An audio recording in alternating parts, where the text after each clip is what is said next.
अस्सलाम वालेकुम स्टूडेंट्स, कैसे हैं आप लोग। उम्मीद करती हूँ कि आप सब लोग खैरियत से होंगे। स्टूडेंट्स, एमडी कैट का एग्ज़ाम होने के बाद अब स्टूडेंट्स को उनके मार्क्स पता लग चुके हैं। अब उनको उनको इस चीज़ की टेंशन है या इस चीज़ का वो इल्म हासिल करना चाहते हैं या इसकी इन्फॉर्मेशन हासिल करना चाहते हैं कि कितना मेरिट डिक्रीज़ करेगा या इंक्रीज़ करेगा।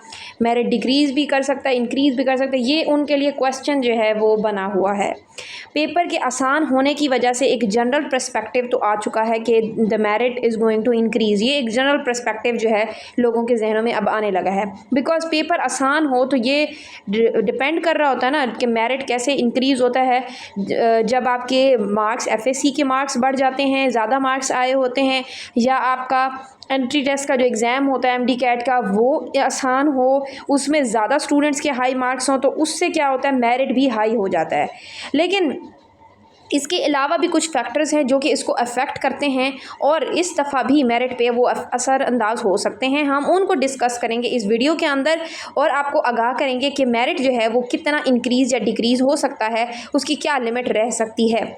तो उससे पहले हम ये समझने की कोशिश करें, आप प्लीज़ चैनल को सब्सक्राइब कर दें ताकि जो भी लेटेस्ट अपडेट्स हों वो आप तक फ़ौरन से मिल सकें। प्लीज़ सब्सक्राइब माई चैनल ताकि मैं जितनी भी रिलेटेड इन्फॉर्मेशन हों उसके रिगार्डिंग आपके लिए वीडियो बना सकूं। सो स्टूडेंट्स, अब देखें एग्ज़ाम आपका हो चुका है। अब आपके लिए मैटर क्या करता है कि क्या आपका मेरिट में आता है कि नहीं। Because you are now free, कि अब आपके पास ना टेंशन है एग्ज़ाम की जो आप प्रिपरेशन कर रहे थे। अब आपका मेन फोकस यही है कि आपका मेरिट बन सकता है कि नहीं। तो स्टूडेंट, इसको हम इस तरह से एनालाइज करते हैं कि हम 2023 का जो प्रीवियस ईयर का मेरिट है उसको और उससे पिछला जो ईयर था उसको भी कंपैरिजन करते हैं। देखते हैं कि अब के साथ अब वाला जो एग्ज़ाम हुआ है वो किस तरह से अफेक्ट होगा। अगर वो वाले एग्ज़ाम थे तो उनका मेरिट क्यों ऐसा बना था, तो अब इस मरतबा मेरिट क्यों इंक्रीज़ हो सकता है, या उसमें अगर डिक्रीज़ आता तो वो कैसे डिक्रीज़ हो सकता है।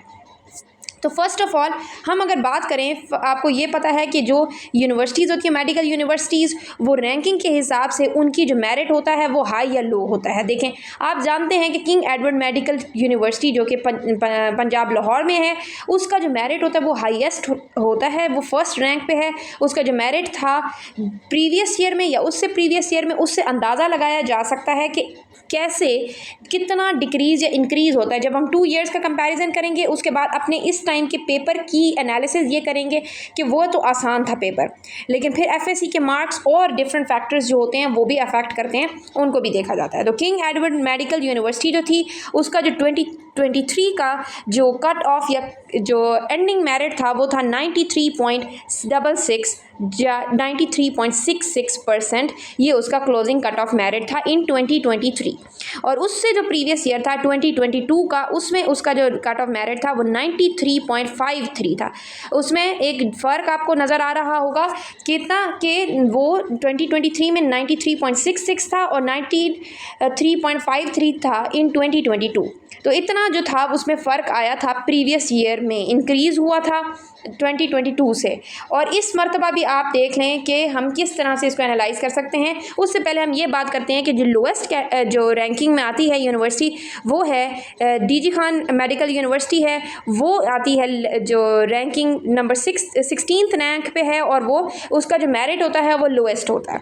और उसका जो कट ऑफ मेरिट था वो 2023 के अंदर था 91.15%। तो उस टाइम पे जो लास्ट ईयर उसका कट ऑफ मेरिट था वो 91.15% था। अब आपको इससे अंदाज़ा हो सकता है कि जो हाईएस्ट मेरिट था 2023 का जो कि किंग एडवर्ड मेडिकल यूनिवर्सिटी का था वो था 93.66%। और इसी तरह जो लोएस्ट रैंकिंग वाली 16th रैंक पे डीजी खान मेडिकल यूनिवर्सिटी है या डीजी खान मेडिकल कॉलेज है, उसका जो मेरिट था वो 91.15% था। इससे आप अंदाज़ा लगा सकते हैं कि इस रेंज के अंदर जो लास्ट ईयर के स्टूडेंट्स हैं वो सेफ थे और उनकी इसके अंदर लाए किया है मेरिट। ठीक है, तो ये जो मेरिट था लास्ट ईयर का था। अब हम देखते हैं कि हमारे पास इस साल कौन कौन से एस्पेक्ट्स हैं, उनको हम देख के बात कर सकते हैं कि मेरिट इंक्रीज़ हो सकता है या डिक्रीज़ हो सकता है। इसका हम अंदाज़ा कैसे लगा सकते हैं।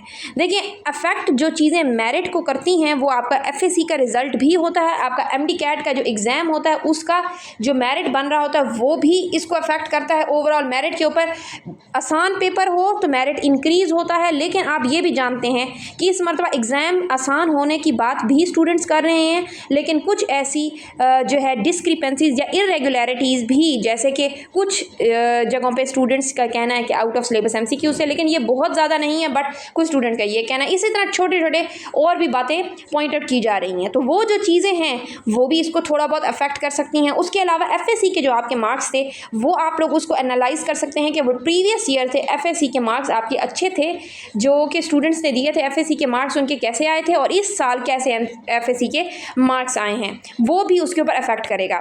उसके अलावा आपको पता है कि बहुत से रिपीटर्स होते हैं, काफ़ी सारे स्टूडेंट्स हैं रिपीट करते हैं, MD-CAT का एग्ज़ाम जो है वो दोबारा देते हैं जिन्होंने प्रीवियस ईयर भी दिया हुआ है, और कभी कभी उससे प्रीवियस ईयर में भी वो स्टूडेंट्स दे चुके होते हैं, तो वो 2-3 टाइम्स के रिपीटर होते हैं, तो उनकी तैयारी बहुत अच्छी होती है, हार्ड लक की वजह से वो नहीं हो पाते। तो ऐसे स्टूडेंट्स जो हैं उनकी वजह से भी मेरिट हाई होता है, बिकॉज वो जो स्टूडेंट्स हैं उनका एक तो ये है कि उनके मार्क्स इन MD-CAT एग्ज़ाम वो भी अच्छे आए होते हैं, बिकॉज वो इतने अरसे से इसको प्रैक्टिस कर रहे होते हैं, इतने अरसे से इसकी प्रिपरेशन कर रहे होते हैं। सेकेंडली, आपके FSC के मार्क्स कैसे आए हैं, और जो रिपीटर्स किस किस बैच के थे, वो प्रीवियस ईयर के थे या उससे प्रीवियस ईयर के थे, तो उनका FSC का रिज़ल्ट किस चीज़ों की वजह से ज़्यादा अच्छा आया था या कम आया था, तो वो भी आपके मेरिट के ऊपर बहुत अफेक्ट करता है, बिकॉज उनके भी FSC के मार्क्स उसमें ऐड हो रहे होते हैं, तो वो ओवरऑल मेरिट पे अफेक्ट करते हैं। तो ये वो चीज़ें हैं जो अफेक्ट करती हैं, तो इस वजह से हम कह सकते हैं कि मेरिट का इंक्रीज़ होना तो लग रहा है कि वो इंक्रीज़ होगा, बट एक जो अब्रप्ट इंक्रीज़ होता है, क्योंकि एग्ज़ाम बहुत इसका जनरल स्टूडेंट्स का यही कहना है जनरली कि ये एक आसान पेपर था। स्टूडेंट्स कभी भी एक पेपर को आसान नहीं कहते जब तक वो वाक़तन आसान ना हो। तो स्टूडेंट्स का जब ये कहना है कि पेपर आसान था, it means it was an easy paper. तो उसको जब हम फिर और चीज़ों के थ्रू देखें और चीज़ों के थ्रू हमें ये अंदाज़ा हो सकता है उसका मेरिट कितना हद तक इंक्रीज़ हो सकता है, बिकॉज अब कैसे वो मेरिट इंक्रीज़ इतना ज़्यादा नहीं होगा जो कि नज़र आ रहा है, बिकॉज और चीज़ें भी उसको अफेक्ट कर रही हैं, कुछ इरेगुलरिटीज़ भी हुई हैं वो, और बाकी जो आपके FSC के एग्ज़ाम के मार्क्स थे वो, और बाकी रिपीटर्स की वजह से और डिफरेंट चीज़ों की वजह से। तो इसका इंक्रीज़ होना is something that is writing on the wall, जो नज़र आ रहा है कि इंक्रीज़ होना है, लेकिन कितना इंक्रीज़ होना है वो इतना ज़्यादा इंक्रीज़ भी नहीं होगा, बट इट विल इंक्रीज़। तो देखते हैं और कुछ ऐसे हमें एस्पेक्ट्स अगर नज़र आते हैं तो I will discuss with you guys. मैं आप सब स्टूडेंट्स के साथ उसको डिस्कस करूँगी अपनी नेक्स्ट वीडियो में, जिसमें मुझे कोई ऐसी इन्फॉर्मेशन मिलती है जिससे हमें पता चले कि इसका इंक्रीज़ बहुत ज़्यादा नहीं होगा, क्योंकि अभी तो मुझे यही लग रहा है कि और चीज़ें अफेक्ट करने वाली हैं इसको, तो ये इंक्रीज़ होगा बट इतना इंक्रीज़ नहीं होगा जो आप लोग समझ रहे हैं कि इमेंस इंक्रीज़ होगा, that is not going to happen, क्योंकि और चीज़ें भी उसको अफेक्ट कर रही हैं। और भी अगर हमें कुछ इन्फॉर्मेशन मिलती है तो आई विल डिस्कस, और फिर आप लोगों तक वो इन्फॉर्मेशन इंशाल्लाह पहुंच जाएगी। अभी आपने चैनल को सब्सक्राइब नहीं किया हुआ तो प्लीज़ चैनल को सब्सक्राइब कर दें, ताकि जितनी भी इन्फॉर्मेशन हो वो आप तक फ़ौरन से मिल सकें। मिलते हैं नेक्स्ट वीडियो में स्टूडेंट्स, तब तक के लिए अल्लाह हाफिज़।